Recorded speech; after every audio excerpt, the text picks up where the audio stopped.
Servos de Deus, a buzina tocai, Jesus em breve virá. A todo mundo a mensagem levai, Jesus em breve virá.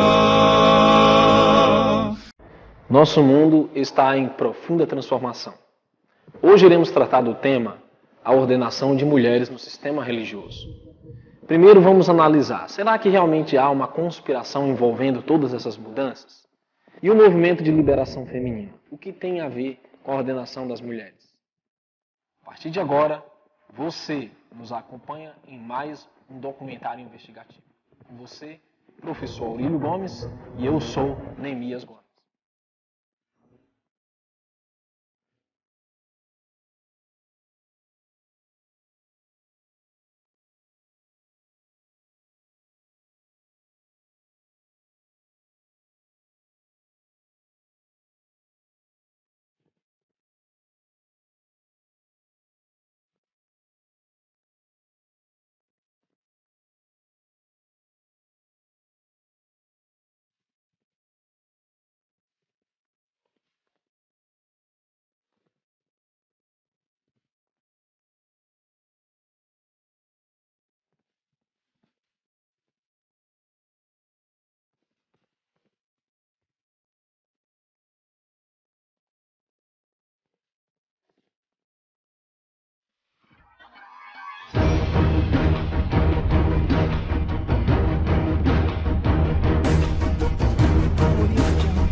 Olhando para a questão da mulher.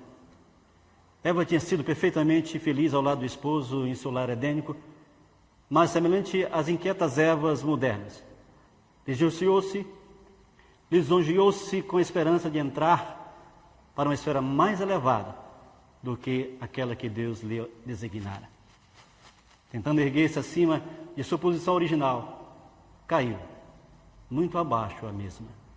Idêntico resultado será alcançado por todas as que estão dispostas a assumir com bom ânimo os deveres da vida, de acordo com o plano de Deus em seus esforços para atingirem posições para as quais Ele não autorizou. Muitas estão deixando vago o lugar em que poderia ser uma bênção. E em seu desejo de uma esfera mais elevada, muitos têm sacrificado a verdadeira dignidade feminil e a nobreza de caráter, e deixando por fazer, precisamente, o trabalho que o céu lhe designou. A ordenação da mulher não foi tema de discussão no Novo Testamento, nem no Velho Testamento, nem na igreja primitiva, nem na igreja pós-período apostólico, e nem na igreja pós-período reforma. Somente na década de 60 tornou-se tema de debate. O cenário preparado para o surgimento do movimento pró-ordenação da mulher começa em 1848 com o movimento espírita iniciado pelas irmãs Fox. Aqui vemos a crença satânica da teosofia de Helena Blavatsky, a nova era atual. Alice Bailey. As mesmas formas, a mesma velha teologia, são as mesmas velhas interpretações, não são mais adequadas para satisfazer as inquirições e investigações dos homens modernos.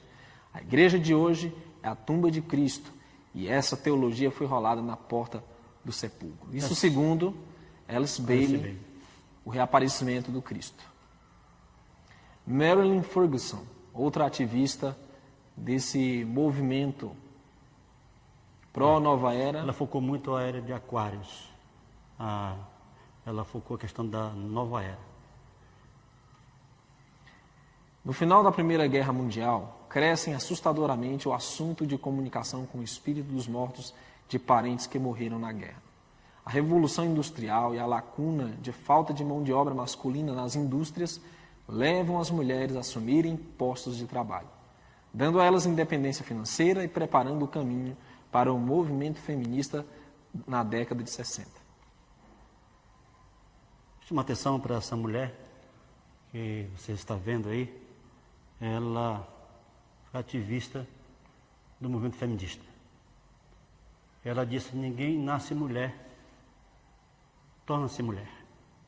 Estou falando de Simone de Beauvoir, essa ativista que revolucionou o movimento feminista na década de 60.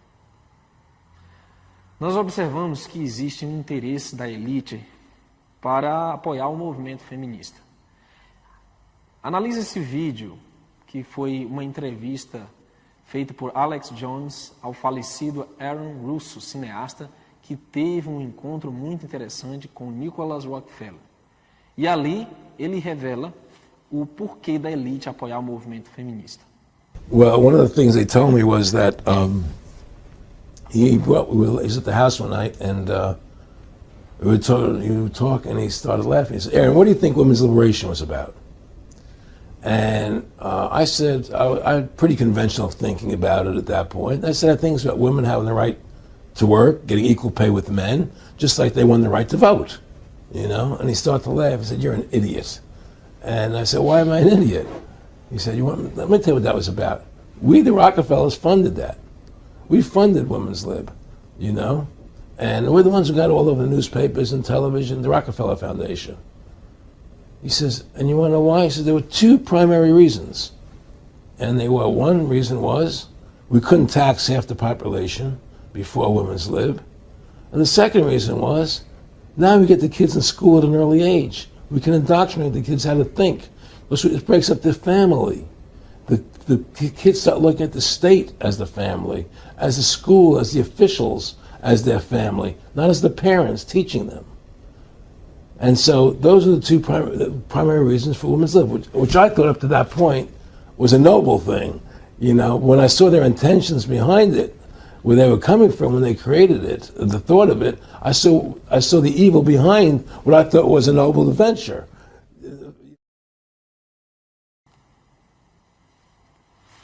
Em 1960, nós vimos então que o movimento feminista toma uma força impressionante. A publicação do livro O Segundo Sexo, de Simone Beauvoir, viria a influenciar os movimentos feministas na medida em que mostra que a hierarquia dos sexos é uma construção social e não uma questão biológica. Ou seja, a condição da mulher na sociedade é uma construção da sociedade patriarcal. Essa feminista, ela revolucionou. Ela revolucionou o mundo de uma tal forma que o mundo nunca mais foi o mesmo, que nunca mais a mulher foi a mesma. A ideia de que tudo pode ser unissex invadiu as famílias, desestabilizou a verdadeira identidade de pai e mãe, permitindo que as crianças assistam tudo sem verem a clara distinção do papel dos dois. Resultado, hoje vivemos séria crise familiar, acompanhada de profunda degradação de valores que possibilita, por exemplo, a introdução, e pasmo, a introdução de agente homossexual na sociedade. O problema da mentalidade feminista é que está em questão não apenas o reconhecimento dos devidos direitos da mulher, mas também pretende-se no futuro interferir na própria natureza da Constituição humana, estabelecida por Deus no Éden. Ou seja, a mulher quer agora desempenhar o papel do homem. Isso obriga uma completa inversão de papéis. Resultado de tudo isso é de impressionar, porque ocorreu então a desestabilização familiar, social e eclesiástica. Como se isso não bastasse, toda a filosofia da nova era encaixou-se em uma peça no quebra-cabeça nessa concepção feminista do papel da mulher. sob o manto de justiça social, a nova era prega a plena igualdade dos sexos e a total tolerância para com os desvios de conduta, produzidos pela inversão da família, do homem, da mulher, no convívio e também no convívio familiar. Aqui você vê uma imagem em que os que estão protestando estão exibindo um cartaz que está escrito: Deus está chamando mulheres para serem sacerdotes. As denominações protestantes estão aderindo à ordenação de mulheres. A igreja presbiteriana começou ordenando anciãs, bispas, pastoras e depois homossexuais. A igreja anglicana começou ordenando mulheres, depois passaram a ordenar homossexuais. A luterana começou ordenando mulheres e terminaram ordenando homossexuais. A metodista começou também a ordenar mulheres. E essa realidade é que nós estamos presenciando nos dias de hoje, que a ordenação das mulheres já é um fato inconteste no meio protestante. E isso não tem parado. E, sem dúvida nenhuma, todas as denominações estão nessa carreira para fazer valer essa nova mentalidade, essa nova forma de ver o ministério eclesiástico. Todas as denominações que começaram a ordenar mulher, ou ordenar mulheres, ao ministério pastoral, terminaram ordenando homossexuais. É impressionante isso? Sim.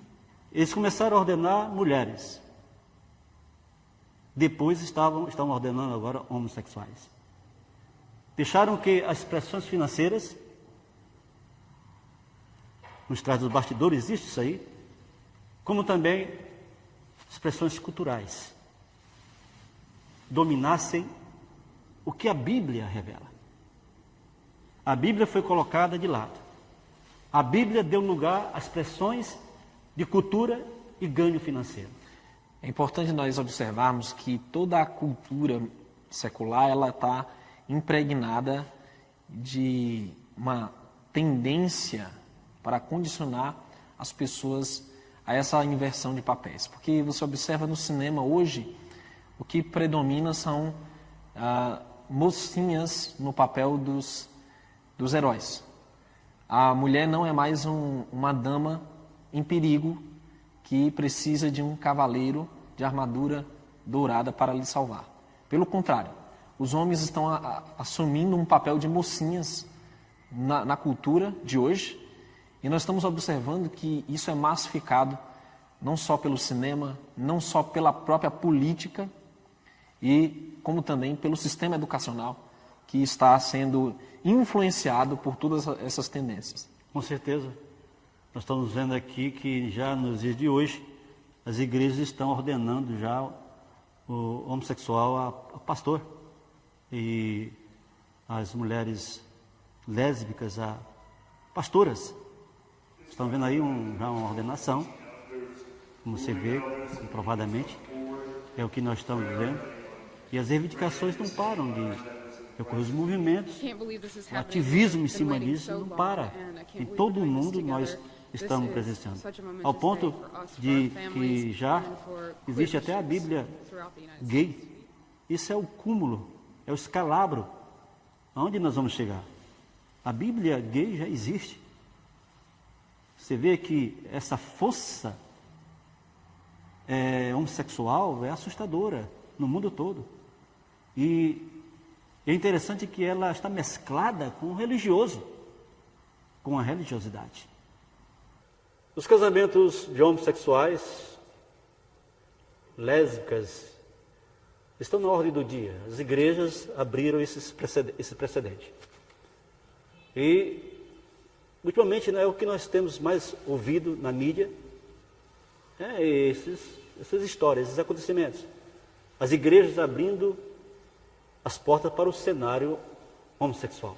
Casamento de lésbicas e de gays, que tem assustado. Mas uma coisa nos chama a atenção, que nos impressiona. é que a própria ONU, a Organização das Nações Unidas, ela está apoiando totalmente o movimento homossexual. É importante observar que o presidente americano Barack Obama ele foi considerado um dos primeiros presidentes gays da história, no sentido de que ele é um dos maiores apoiadores dessa causa. Observamos também que em todo o mundo as lideranças estão aderindo a essa forma de postura, porque até mesmo muitos desses líderes são homoafetivos, e visto que muitas dessas pessoas estão no poder.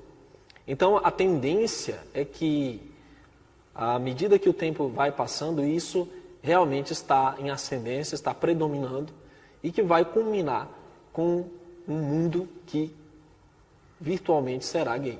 Mundo gay.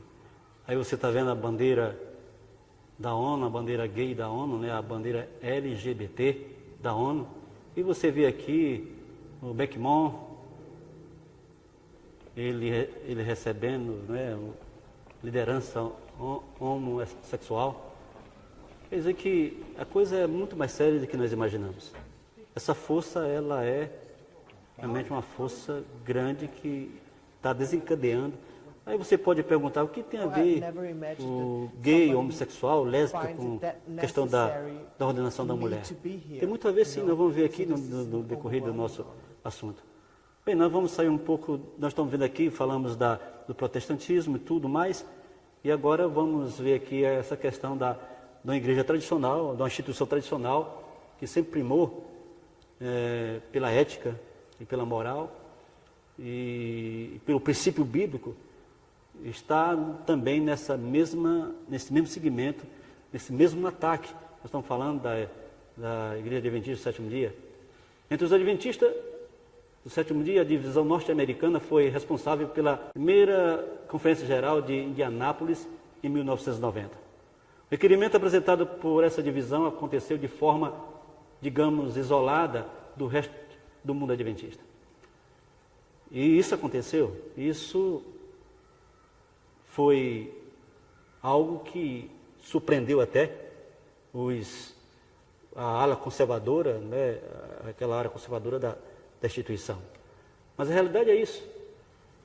O relatório foi recusado pela maioria dos delegados na conferência de Utrecht, por sugestão da mesma divisão. Discutiu-se a possibilidade de as uniões decidirem por si, se optariam por ordenar mulheres ao pastorado. Decidiu-se então que as uniões poderiam ordenar anciãs se quisesse. Essa decisão abriu uma brecha sem precedentes. Abriu uma ruptura no seio da instituição adventista. Uma ruptura que culminou com o cisma. E isso tem se agravado. Isso tem mexido a nível mundial. Sendo a instituição adventista uma denominação mundial, não poderia simplesmente deixar ao gosto de cada união que aceitem quais das doutrinas preferem e quais que não preferem. Mas como ir de encontro à posição da divisão que mais dinheiro traz para essa organização? A questão foi financeira. A pressão foi financeira. Se não abrissem mão para alguma coisa, como abriram mão para que fosse feita então a ordenação de anciãs, inicialmente, foi por conta de que essa divisão aí, que é a mais rica, é onde está a sede mundial dos Adventistas dos Sétimos Dias, abrisse mão e mexesse com uma coisa que foi muito grave para a estrutura da Igreja Mundial. Como nós vimos no depoimento de Nicholas Rockefeller, ele disse que o interesse da elite nesse liberalismo feminino seria para que elas pudessem ser taxadas pelos impostos e para que os filhos pudessem ser entregues nas mãos do Estado, ser apadrinhados pelo Estado. Então, mais uma vez, nós observamos que esses motivos geralmente funcionam como incentivo para essas mudanças, né? Sem falar da pressão feminista, que um dos pontos principais do alvo a ser alcançado pela liderança feminista desde o começo era justamente o controle na religião. Observamos também que o número de mulheres nessas igrejas é bem maior que o de homens. Assustadoramente. Então, por exemplo, aqui no Brasil, a grande maioria da membresia das igrejas, não só evangélicas ou católicas, é de mulheres. Certeza. Então existe uma pressão muito grande em torno da liberação feminina, da ordenação de mulheres, e tudo vai eventualmente se render a essa pressão. Está acontecendo. Só tem uma coisa interessante, é que os argumentos não foram bíblicos, mas sim de caráter funcional e ecumênico. E outra ótica também de caráter cultural. Eles não foram frutos de investigação bíblica. Toda essa argumentação, essa investida em busca da ordenação das mulheres, no seio das igrejas protestantes, no seio da igreja adventista, eles não foram frutos de investigação bíblica, mas unicamente o resultado da mentalidade da época em que vivemos. E quando eu falo mentalidade da época em que vivemos, é o que nós temos aqui traçado. Porque existe um complô, existe uma ação por trás dos bastidores, existe um alvo a ser alcançado, uma meta a ser alcançada. E isso plano já ter sido traçado há muitos anos atrás. Fatores sociais, culturais, ecumênicos, funcionais, e uma nova abordagem com métodos próprios de interpretação em apoio a essa prática. É o que nós estamos vendo. Eu costumo brincar dizendo que eu estou disposto a entregar o meu carro se alguém me trouxer algum texto em que o povo do Criador, o povo fiel, alguma vez ordenou sacerdotisa no Antigo Testamento. Ou se alguém no Novo Testamento me trouxer também algum texto da Bíblia em que houve alguma pastora no meio da igreja primitiva. Até hoje ninguém atendeu a esse desafio. A questão que essa compreensão, essa teologia, que eles querem respaldar a ordenação das mulheres, são métodos de interpretação que já vem sido traçado pelas igrejas pós-reforma. Por exemplo, esses métodos de interpretação, quem na realidade trouxe a lume foram os anglicanos, os luteranos, metodistas, que tratam a Bíblia de forma cultural. E a forma como eles estão tratando a Bíblia é de forma cultural. E culturalmente condicionada. A Bíblia tem que ser adaptada à cultura dos dias de hoje. É o que nós estamos presenciando. E hoje, essas interpretações são referências, infelizmente, para todas as denominações religiosas, inclusive a adventista. A adventista que um dia disseram que apenas as palavras do Eterno era a regra áurea para a interpretação. Nesses métodos aí, que são apóstatas, são métodos que não têm o crivo das Escrituras, a razão humana será exaltada para justificar, a razão humana será exaltada para justificar práticas que hoje são comuns nessa sociedade ocidental, nessa sociedade falida, nessa sociedade de cultura descabida, que foge da ética e da moral contida na palavra de Deus. Na realidade, tudo isso, sem dúvida nenhuma, é a apostasia que nós estamos presenciando nos dias de hoje. Uma larga apostasia. Apesar da Associação Geral, voltando ali para a questão dos adventistas hoje em dia, apesar da Associação Geral, os adventistas nunca ter admitido oficialmente a doutrina da ordenação feminina, muitas uniões da própria estrutura adventista já ordenaram mulheres como anciãs e pastoras.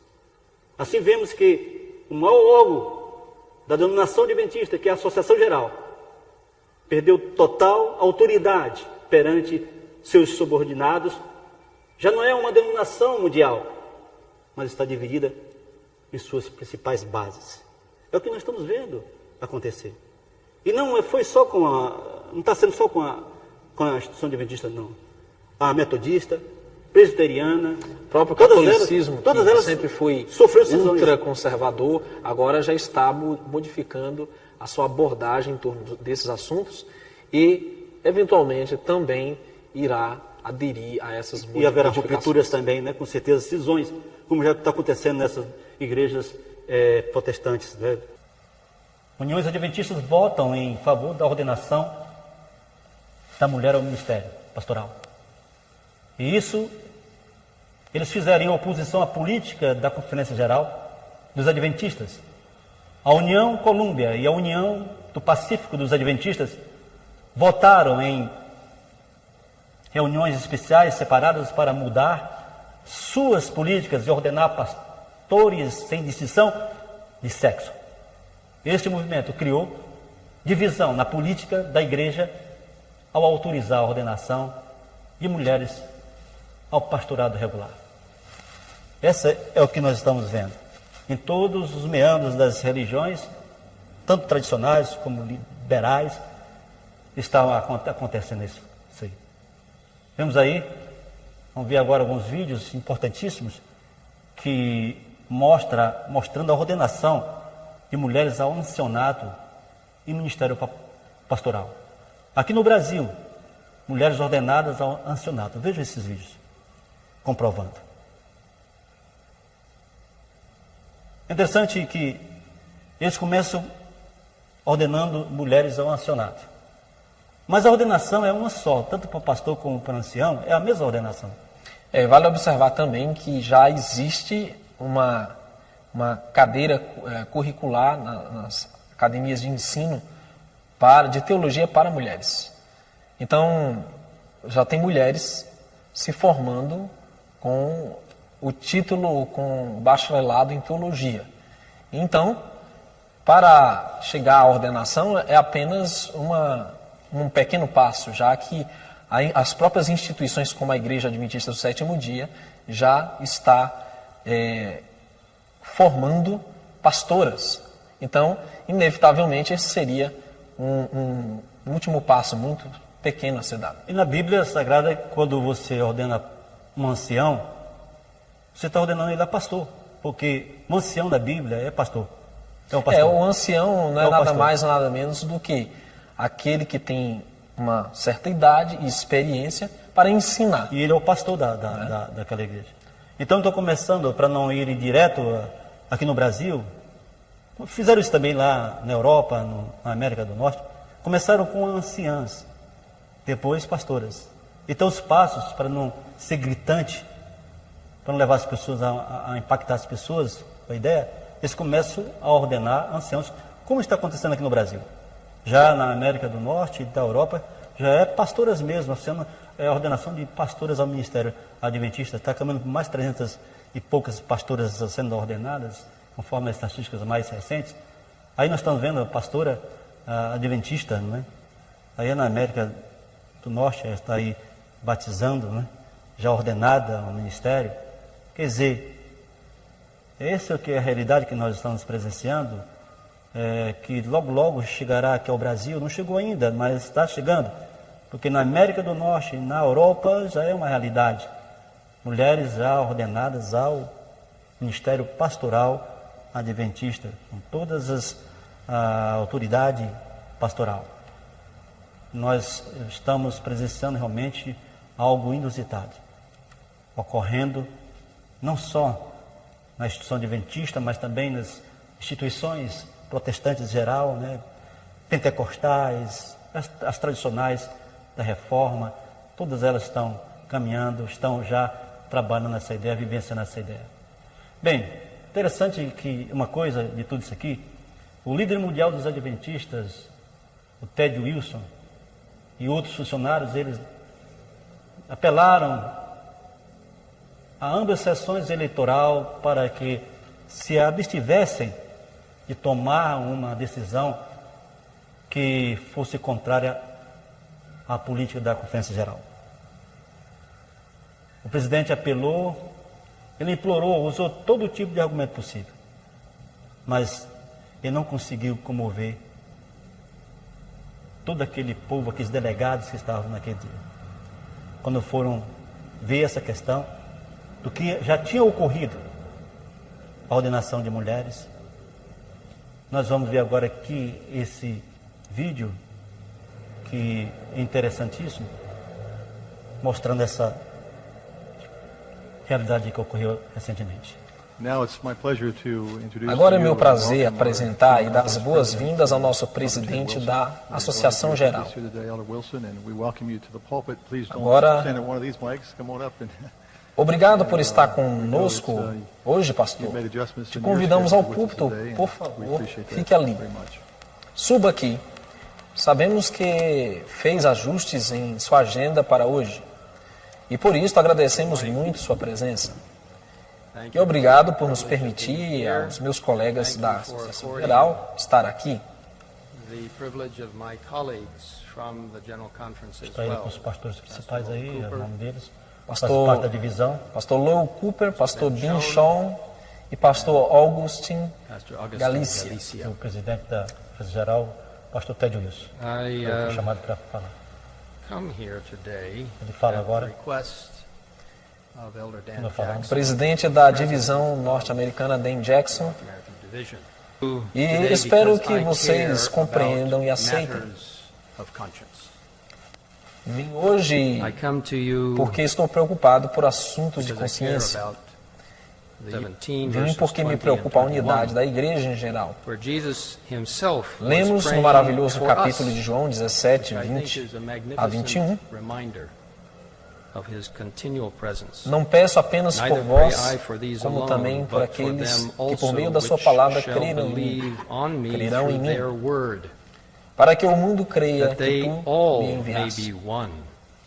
Na unidade da igreja podemos demonstrar ao mundo que Cristo foi enviado pelo próprio Pai. Importa vir aqui porque me importa a união de Colômbia. Esta é a minha união. Nasci aqui,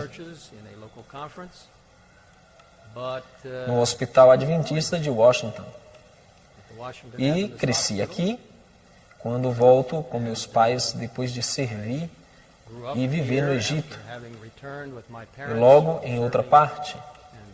Estudei na escola e na academia, na Universidade Adventista de Washington. Esta é minha casa. Me recordo de andar e correr pelos campos das antigas oficinas da União de Colômbia, na Avenida Carroll, esperando meu pai para poder ir para casa. Estava ali com ele, onde trabalhava como diretor departamental e logo como presidente da União. Agradeço a todos os oficiais da União. E, de fato, o auditório atual leva seu nome. Assim que tenho muitas ligações com esta união, e é muito especial para mim. No entanto, tenho que dizer-lhes francamente que se meu pai estivesse vivo hoje, estaria muito preocupado sobre a recomendação que ha sido apresentada perante vocês hoje para ser debatida. Igual a milhares de adventistas no mundo que são parte de sua família. Se vão votar positivamente a esta recomendação que tem adiante, não lhes estou ameaçando, apenas apresento os fatos. Isto pode conduzir a uma fragmentação, um congregacionalismo e a desintegração das redes colegiais que temos na Igreja Mundial. Outra vez quero enfatizar que não desejo parecer autoritário e dominante. Apenas lhes compartilho o que está no meu coração. O que estão fazendo hoje é extremamente importante. O que fazem quando chega a um ponto de conflito entre consciência política ou crença na igreja? Que reação teremos como membro individual ou como corpo constituído? Algumas pessoas se sentem movidas por uma forte convicção de que estão preparados para votar algo que vai colocar a união de Colômbia em desacordo. Esta é uma palavra muito interessante, uma palavra bonita, política, em desacordo com a família mundial. Mas, na realidade, se for votada, vai colocar em oposição com a família mundial. Como trabalham a igreja cristã atual e o movimento adventista primitivo, o pioneiro? Os assuntos bíblicos pesados nas dúvidas sobre os assuntos morais. Não vim para discutir o tema de ordenação de mulheres. A Conferência Geral estabeleceu o processo para uma comissão de estudo teológico sobre a ordenação. Este processo envolve todo o campo, de todas as divisões do mundo. Essa recomendação de estudo vindo daqui, veio daqui, da União de Colômbia. Os resultados desta comissão, assim como foi votado, o resultado vai ser apresentado no Concílio Anual de 2014. E naquele Concílio Anual, no Comitê Executivo da Associação Geral, que inclui representantes de todo o mundo, incluindo a União de Colômbia. Temos recebido recente uma mensagem de um dos delegados que pode ser que esteja aqui hoje, relativo à crença fundamental número 14, unidade no corpo de Cristo, em relação com a igualdade. Gostaria de lhes pedir humildemente e tocar seus corações, para que não permitam o que não podemos esperar. A ação recomendada a vocês hoje pelo Comitê Executivo da União de Colômbia leva uma grande consequência. A unidade da Igreja de Deus é tão importante que necessitamos trabalhar juntos. Essa convocação explica vários pontos e apela a vocês a não lutar por algo que lhes vai colocar fora da unidade e a harmonia espiritual e política de sua família mundial, da qual vocês são parte integral. Lhes suplico, humildemente lhes rogo, sinceramente lhes imploro, não votem a recomendação que se propuseram. Lhes peço humildemente a trabalhar junto com o processo, com a igreja e não fora dela. Respeito ao que se votará no futuro, nas assembleias da Associação Geral, seja na reunião anual ou no congresso da Associação Geral. Temos que permanecer em harmonia uns com os outros, não nos ramificarmos independentemente. O que tem pode ter uns efeitos devastadores. Lhes peço com humildade a examinar a imagem em seu conjunto. Deus chama pela unidade do seu povo. O Espírito de profecia nos diz: univos, univos, univos. Os membros da igreja necessitam confessar agora suas rebeldias e unir-se. Meus irmãos, não permitais que nada nos separem uns dos outros e de Deus. Me humilho perante vocês, e em simplicidade e sinceridade, lhes solicito, lhes rogando, não votem algo contra a sua família da Igreja Mundial. Peço-lhes de todo o meu coração e em nome desta família preciosa mundial a qual vocês pertencem, e em nome da direção mundial, lhes peço que façam o mesmo por cada um de nós e pela família mundial. Obrigado. Aí está, realmente foi impactante o apelo que ele fez, né? Ele só não chorou, mas ele apelou veementemente para aqueles líderes que estavam ali. Mas qual foi o resultado desse apelo? Nós vamos ver nesse vídeo agora, em seguida, o presidente, né, da União Colômbia, aliás, da União Colômbia, ele está acompanhando aí a questão da votação. Vamos ver a votação e o resultado desta votação, que ele tão pediu veementemente para que não se votasse a favor da ordenação das mulheres ao Ministério Pastoral Adventista. Qual foi o resultado? Vamos ver esse vídeo. Bem, o resultado, na realidade, foi trágico. Foi um cisma no corpo mundial da igreja. All in favor. A votação da União da Number Colômbia one. All opposed. Number two. foi 80% e da União do Pacífico, 79%, a favor da ordenação da mulher.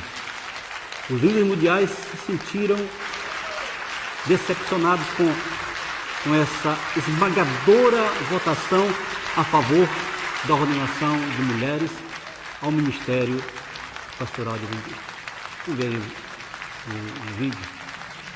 Na realidade, essa questão levou um cisma muito grande à Igreja Mundial. Na verdade, nós observamos que existe uma tendência aqui. O mundo não é mais visto como pedaços fatiados e separados. Nós estamos vendo que há uma unificação ocorrendo. Religião. Existe um propósito político, um propósito religioso e um propósito econômico, mas, de fato, também inclui uma meta social, de mudança de valores, de mudança de comportamento, e isso vai incorrer na questão da ordenação de mulheres. Está implicitamente ligado... Não só das mulheres, mas dos homossexuais. Está implicitamente ligado com a questão do comportamento sexual. Também. E isso culminará, também vai envolver todas as igrejas que estão ligadas a esse sistema. Elas não podem ficar de fora nenhuma... Um processo para a nova ordem mundial. Exatamente, é onde nós queremos chegar. Que praticamente a nova ordem mundial será um governo baseado numa situação que nós chamamos de síntese. O que é síntese? A síntese é uma combinação de dois valores antagônicos e contrários. Seria uma ala conservadora, seria uma ala liberal. Essas duas alas vão ter que se fundir de alguma forma, em uma união. Elas vão ter que se amoldar em certos acordos e vão ter que fazer certos... Ninguém pode ficar de fora, de nenhuma estrutura religiosa, social, política, não pode ficar de fora.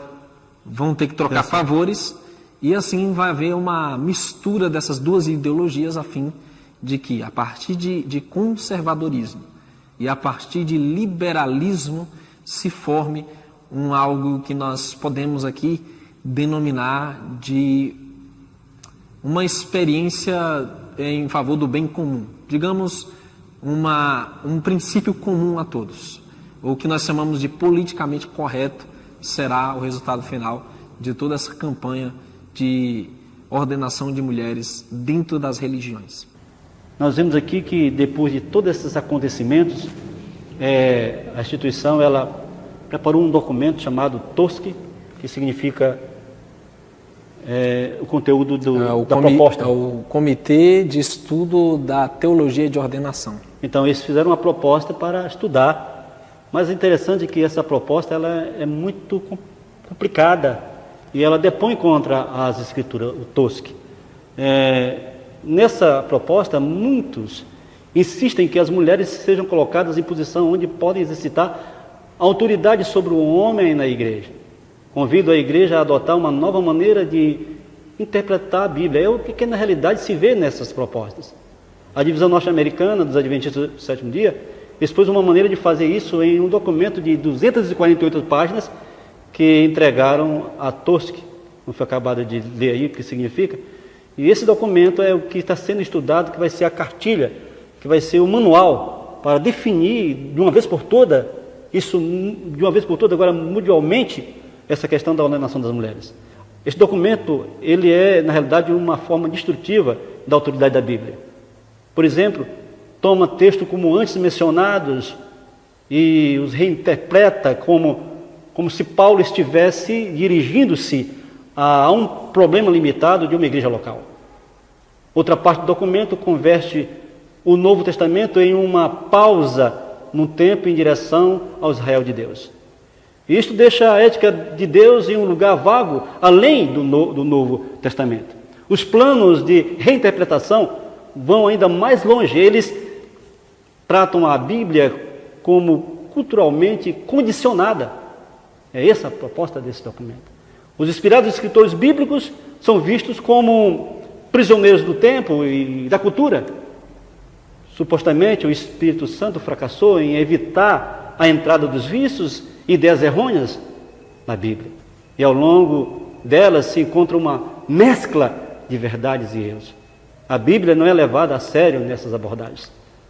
Bem, isso vai redundar em outras coisas mais que vão entrar nessa estrutura religiosa, como já entrou nas outras estruturas religiosas.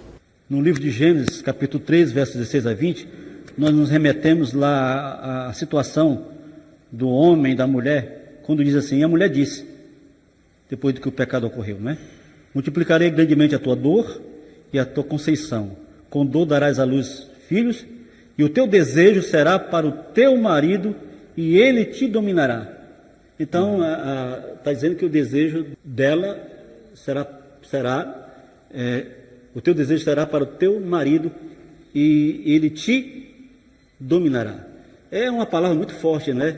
Se nós pegarmos no pé da letra, observamos que há uma hierarquia formada. Existe alguém em autoridade, em uma posição de autoridade, que é o marido.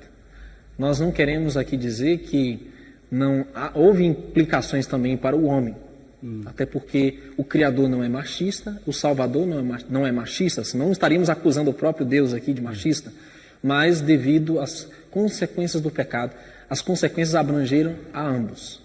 O Criador não faz acepção de pessoas, mas no caso da mulher, a consequência foi esta, que ela teria de entregar sua vontade ao marido. No caso do homem, veremos aí o que foi. A Bíblia continua dizendo o seguinte: e Adão disse, porquanto destes ouvido a voz de tua mulher, e comeste da árvore de que te ordenei, dizendo, não comerás dela, maldita é a terra por causa de ti, com dor comerás dela todos os dias da tua vida, espinhos e cardos também te produzirá, comerás a erva do campo, no suor do teu rosto comerás o teu pão, até que te tornes a terra, porque dela foste tomado, porquanto és pó, e em pó te tornarás.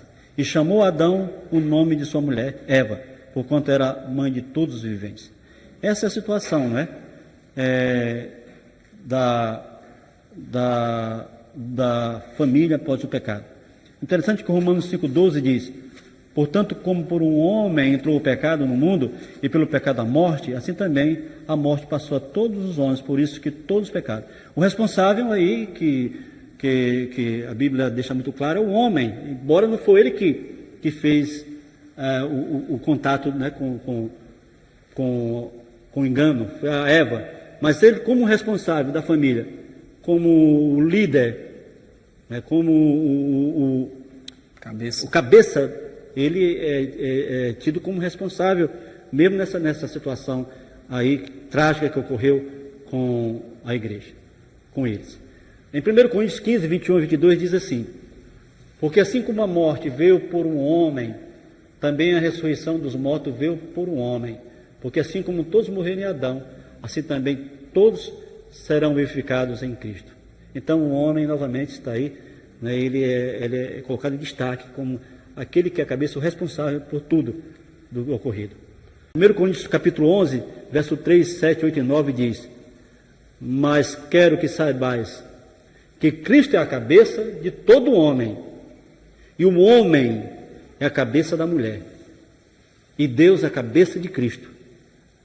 O homem, pois não deve cobrir a cabeça, porque é imagem e glória de Deus, mas a mulher é a glória do homem, porque o homem não provém da mulher, mas a mulher do homem, porque também o homem não foi criado por causa da mulher, mas a mulher por causa do homem. Esse texto é muito forte, né? Ele é muito sério. 1 Timóteo 2, verso 13, 14 e 15 diz, porque primeiro foi formado Adão, depois Eva. E Adão não foi enganado, mas a mulher semi-enganada caiu em transgressão. Salvar-se-á, porém, dando à luz filhos, se permanecer em modéstia, na fé, no amor e na santificação. Podemos comentar um pouco? É muito forte essa questão desse texto. Sim, com certeza existe uma parcela muito grande na mulher quanto à origem do pecado. Foi um instrumento, mas nós observamos aqui algo muito interessante nesse contexto, que existe uma implicação em ambos, homem e mulher. Agora, existem diferentes penalidades. E, como o próprio texto reforça a ideia, que se salvará se permanecer com modéstia na fé, em submissão. E cuidando dos filhos. Em cuidar do lar, casa, do lar dos filhos.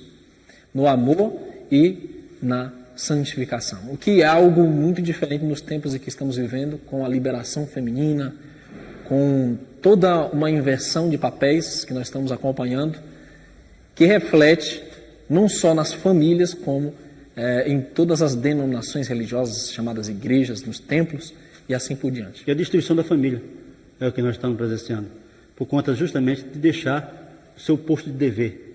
A mulher deixou seu posto de dever e entregou aí a uma situação desastrosa que ora nós estamos vendo acontecer.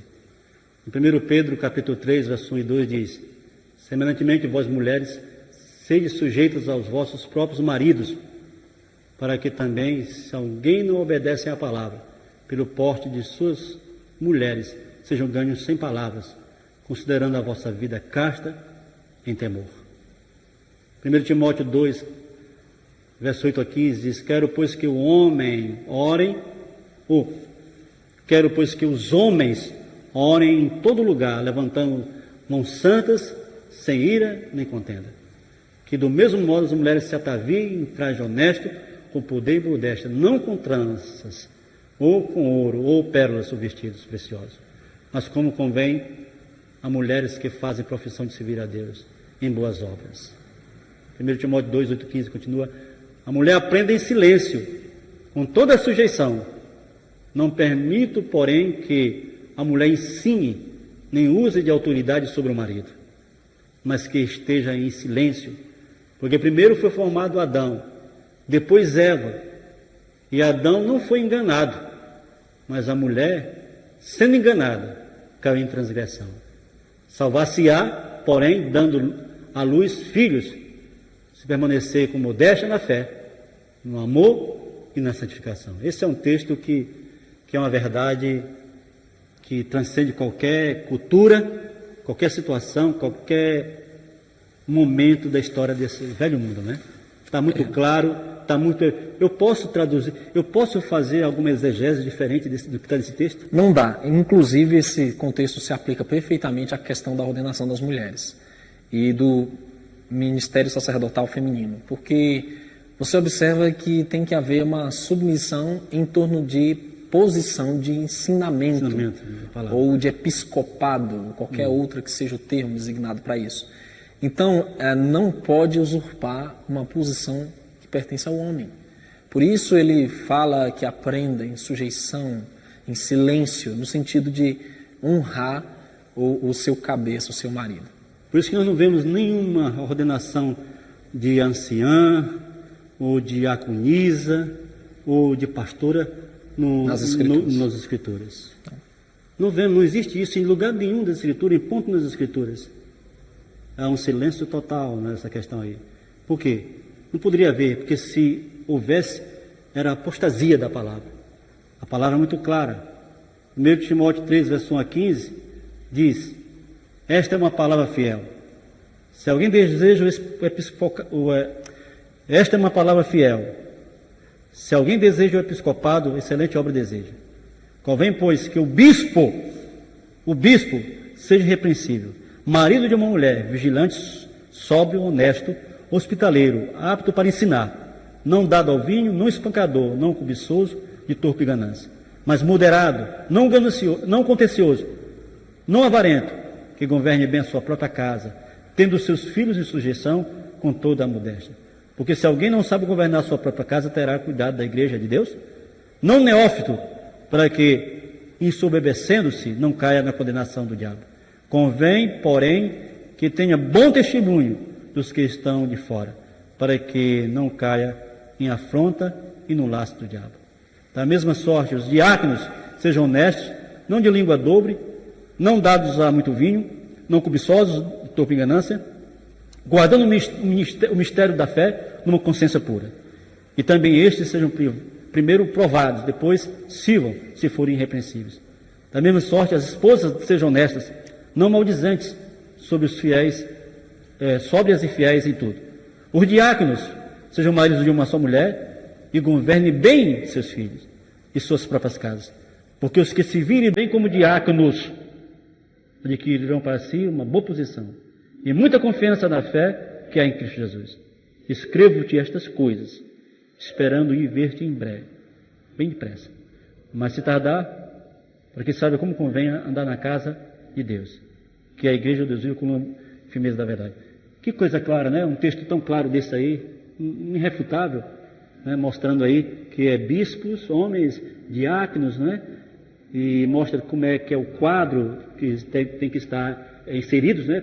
A forma como eles têm que estar se conduzindo para que sejam realmente, de fato, verdadeiramente fiéis, né?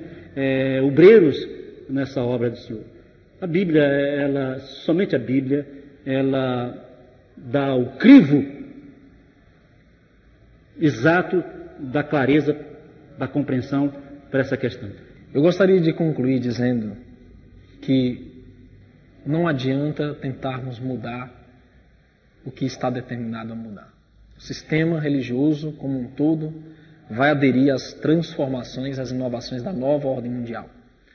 O que podemos fazer é individualmente buscar, juntamente com a nossa família, viver os princípios imutáveis das Escrituras, do Criador.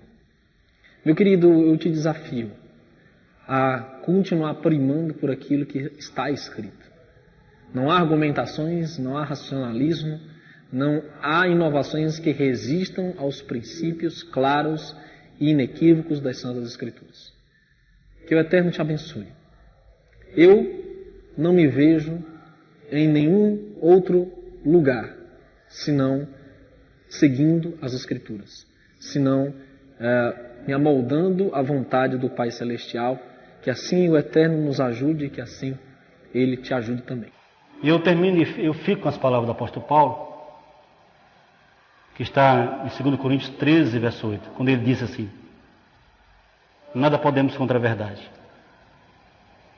a não ser em favor da própria verdade.